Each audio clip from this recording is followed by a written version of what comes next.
નમસ્કાર દોસ્તો, કેમ છો? હું આપનો મિત્ર નરેશ ગિલવાડ।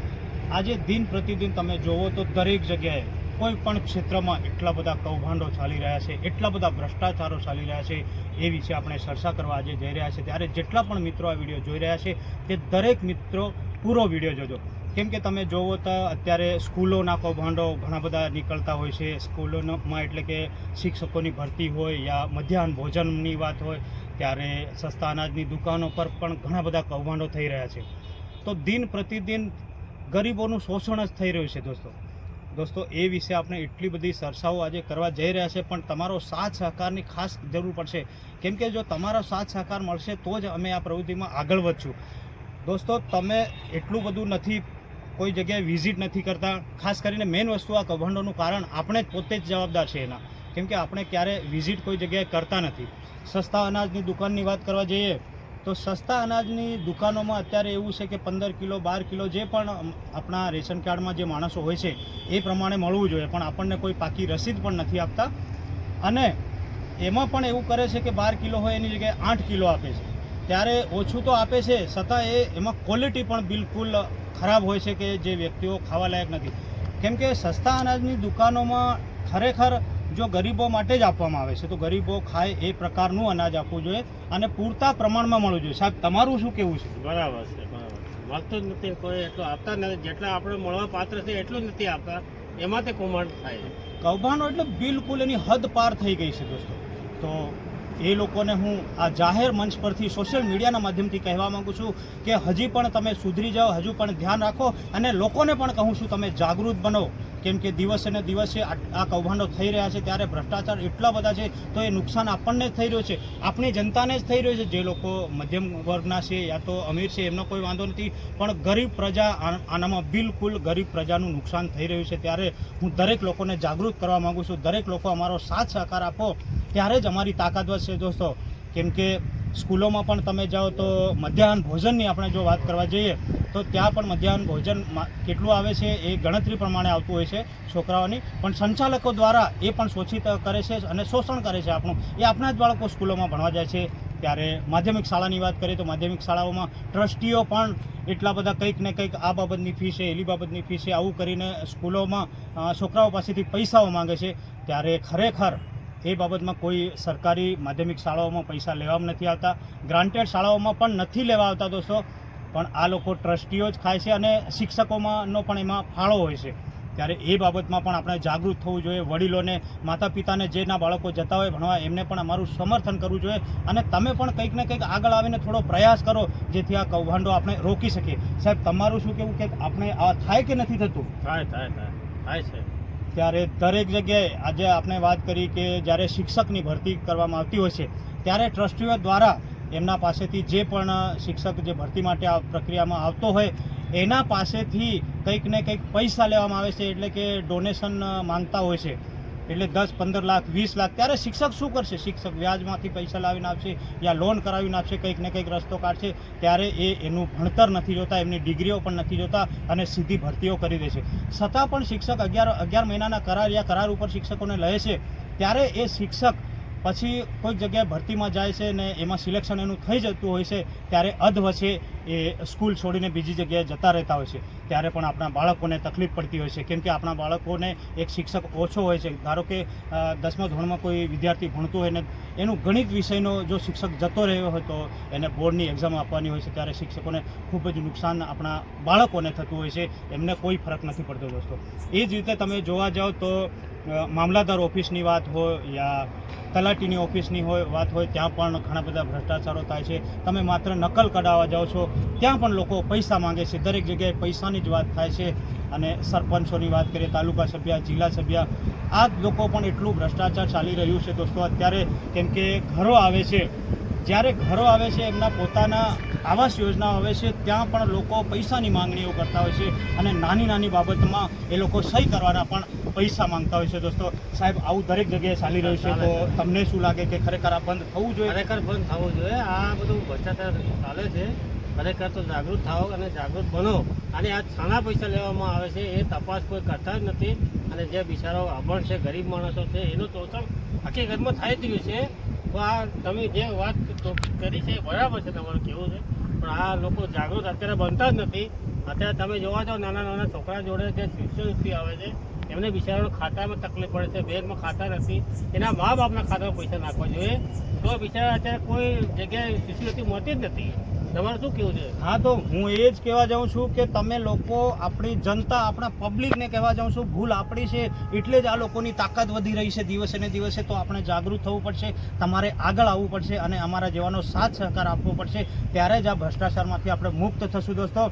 અને તમે આગેવાન જ્યારે નક્કી કરતા હોય છે યા કોઈ ઉમેદવાર નક્કી કરતા હોય ત્યારે પણ લોકો જોતા નથી, માત્ર ને માત્ર દારૂ પીવાડીને પણ વોટ લઈ જતા રહેશે યા 100, 200, 500 રૂપિયા આપીને આપણો વોટ આપણે આપી દેતા હોય છે. પણ આપણી વોટની કિંમત કરો, આપણી તાકાતની કિંમત કરો, કેમ કે એ લોકો બસ પૈસો ખર્ચીને જીતવા માંગતા હોય છે. ત્યારે એ લોકોને શું સમજ પડે? અત્યારે તમે જોવો તો માત્ર પટ્ટાવાળાની ભરતી હોય યા ગમે તેવી નાની મોટી ભરતીમાં પણ શિક્ષણ માંગે છે, ત્યારે ઉમેદવારી જ્યારે કરતા હોય છે એ લોકો અભણ આવીને ઉમેદવારી કરીને જીતી જતા હોય છે. ત્યારે ગામનો વિકાસ અને આપણા દેશનો વિકાસ કઈ રીતે થશે દોસ્તો? એ બાબતમાં પણ ઘણી બધી ચર્ચાઓ કરવી યોગ્ય છે અને જરૂરી છે, પણ મિત્રોનો સાથ સહકાર નથી મળતો. ખાસ હું માત્ર ને માત્ર એના માટે જવાબદાર આપણી પબ્લિકને જ માનું છું. ત્યારે દોસ્તો મામલતદાર કચેરીની વાત હોય, તમે રેશન કાર્ડ બાબતનું કંઈક નાનું કંઈક કામ કરાવવા જવાનું હોય, તમને અનાજ નથી મળતું ને એનો સિક્કો મરાવવા જવાનો હોય છે, ત્યાં પણ દોડીને થાકી જતા હોય છે લોકો. જ્યારે દવાખાનામાં જતા હોય, સરકારી દવાખાનામાં, સરકારી હોસ્પિટલોમાં પણ લાગ વળગથી લોકો કંઈક એક્સરે બાબતની વાત હોય યા સોનોગ્રાફી, ત્યાં પણ લાગ વળગથી કરાવી દેશે દોસ્તો. અને જે લોકો ગરીબ છે એ જ લોકો સરકારી હોસ્પિટલમાં એક્સરે યા સોનોગ્રાફી કરાવવા જતા હોય છે, પણ એ લાઈનો લાગીને 2-2, 3-3, 4-4, 5-5 દિવસ યા કોઈ અઠવાડિયું પણ થઈ જતું હોય છે, ત્યાં સુધી એમનું કામ થતું નથી. અને ઘણા લોકો એવામાં મૃત્યુ પણ થઈ જતા હોય છે, કેમ કે એ લોકોને જલ્દીથી જરૂર હોય છે સોનોગ્રાફીની, પણ જલ્દી ત્યાં સગવડ મળતી નથી. એના હિસાબે પણ લોકો પ્રાઇવેટ દવાખાનામાં દોડી જાય છે. સાચી વાત છે ને સાહેબ? સાચી વાત છે, સાચી વાત છે. કેમ કે દરેક ક્ષેત્રમાં જોવા જઈએ તો તમે સરપંચ તમારા ગામનો હોય, જિલ્લા સભ્યો, તાલુકા સભ્યો, આપણે સ્પેશિયલી કોઈ મારા ગામની કે કોઈ બીજા ગામની નહીં, જનરલ ચર્ચા આપણે કરી રહ્યા છીએ, દરેક જિલ્લાની કે દરેક ગામની વાત આપણે કરી રહ્યા છીએ. ત્યારે સરપંચ તમારી પસંદગી કરવામાં પણ તમે ભૂલ આપણે જ કરી રહ્યા છે દોસ્તો. એટલે આપણે જાગૃત થવાની જરૂર છે. અને હું ચોક્કસ કહી રહ્યો છું, મારા ગામથી શરૂઆત કરવાનો છું. દરેક સસ્તા અનાજની દુકાનો પર અમે વિઝિટ કરવાના છે, પણ અત્યારે ચેતવણી આપી રહ્યા છે એ લોકોને કે તમે હજી પણ સુધરી જાઓ, હજી પણ તમારા પાસે ટાઈમ છે. જેથી હું દરેક લોકોને એમ પણ કહીશ કે આ વિડીયો જે સસ્તા અનાજની દુકાનો જે એના જે સલાહવાળા હોય એમના પાસે બી પહોંચવો જોઈએ, જે ટ્રસ્ટીઓ છે સ્કૂલોના એમના પાસે પણ પહોંચવા જોઈએ, અને સંચાલકો જે છે પ્રાથમિક શાળાઓમાં જે ચલાવી રહ્યા છે એમના પાસે પણ પહોંચવો જોઈએ. ત્યારે દરેક જનતા પાસે પણ આ વિડીયો પહોંચવો જોઈએ દોસ્તો, જેથી અમારી તાકાત વધે, જનતા જાગૃત થાય, લોકો અમારા સાથે જોડાય. ત્યારે જ આ બધા ભ્રષ્ટાચારીમાંથી આપણે દૂર જશું અને પણ તમારી તાકાત રહેશે, ત્યારે જ આપણે ભ્રષ્ટાચાર મુક્ત થશું. વાતો તો નેતાઓ કરે છે ઘણી બધી ભ્રષ્ટાચારોની, અહીં ભ્રષ્ટાચાર થાય તે જગ્યાએ ભ્રષ્ટાચાર, પણ કોઈ ભ્રષ્ટાચાર એ રોકવાનો પ્રયાસ નથી કરતા. એ જ ભ્રષ્ટાચારોમાં આગેવાન બનીને એ લોકો જ ભ્રષ્ટાચાર કરે છે. ત્યારે સરકારો ઘણા મોટા આહવાન કરે છે, મેં દાહોદને આટલા કરોડનું બજેટ આપ્યું, આ જિલ્લાને આટલા કરોડનું આપ્યું, મેં ગુજરાતને આટલા કરોડ રૂપિયા ફાળવ્યા, પણ એ એટલા કરોડો રૂપિયાનો ફાળો આપણને મળે છે? નથી મળતું. ગરીબને કઈ ફાળો મળે છે એ પૈસાનો? નથી મળતું. ક્યારે પણ ગરીબ સુધી એ કરોડો રૂપિયાના જે બજેટ ફાળવે છે પણ આપણને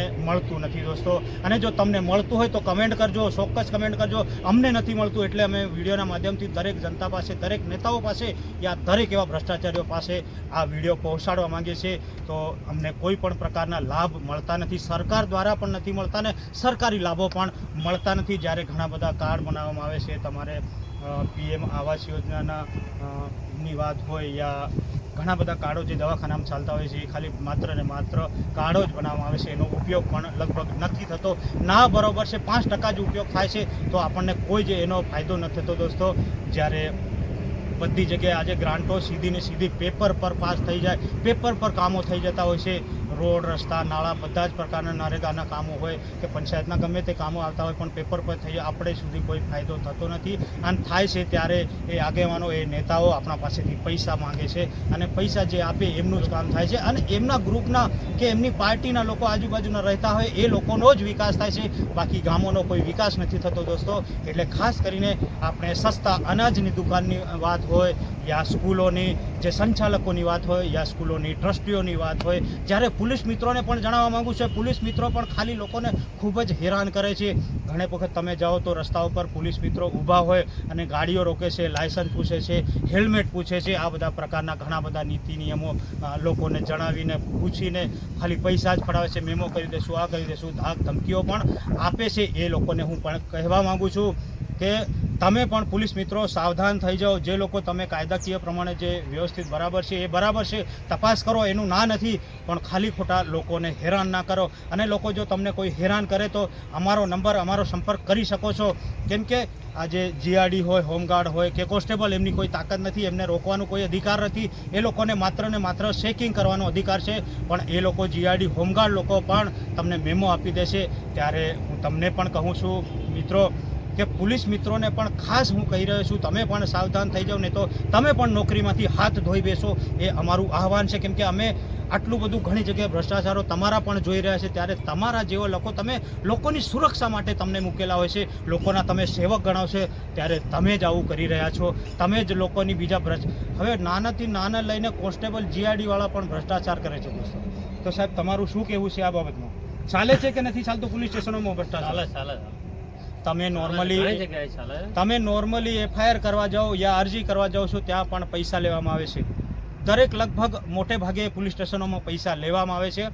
આપણે કોઈ સ્પેશિયલી કોઈ પોલીસ સ્ટેશનને લઈને પણ નથી કહેતા, કોઈ સ્પેશિયલી કોઈ પોલીસ મિત્રને પણ નથી કહેતા, પણ એમને પણ જાગૃત કરીએ. તમે પણ ધ્યાન રાખો, કેમ કે નાની મોટી કંઈક ભૂલ ગરીબ વર્ગનો કોઈ વ્યક્તિ હોય, એના પાસે કદાચ હેલ્મેટ લેવાના એ પૈસા ના હોય, સાંજે ઘરે ખાવાના એ પૈસા ના હોય, જેમ તેમ કરીને કોઈ જગ્યાએ જતા હોય એના કામથી, ત્યારે એ લોકોને હેરાન કરીને 200-500 રૂપિયા ઉઘરાણી કરવામાં આવે છે. ત્યારે જ્યાં પણ ઉઘરાણી કરવા આવે, જ્યાં પણ લોકોને એવું લાગે કે મારી પાસે બધી જ વસ્તુઓ છે અને હું આ કંઈ નિયમનો ભંગ નથી કરતો, ને તમારી પાસે જો ગાડી રોકે યા કંઈ આવું પ્રયત્ન કંઈ કરે પોલીસવાળા, તો વિડીયો ચોક્કસ બનાવી લેજો અને અમારા સુધી પહોંચાડજો દોસ્તો. અને દોસ્તો, જો આ વિડીયો તમને સારો લાગ્યો હોય તો લાઇક, શેર, સબસ્ક્રાઈબ કરજો. અને બને ત્યાં સુધી જેટલી મેં ચર્ચા કરી એને પૂરી ચર્ચા પર બીજા મિત્રોને પણ વાત કરજો અને આ વિડીયો મોકલજો, તો ચોક્કસ આપણને ફાયદો થશે અને ચોક્કસ આપણે સારાના સારા કાર્યો કરવાનો પ્રયાસ કરી દો દોસ્તો. બાય.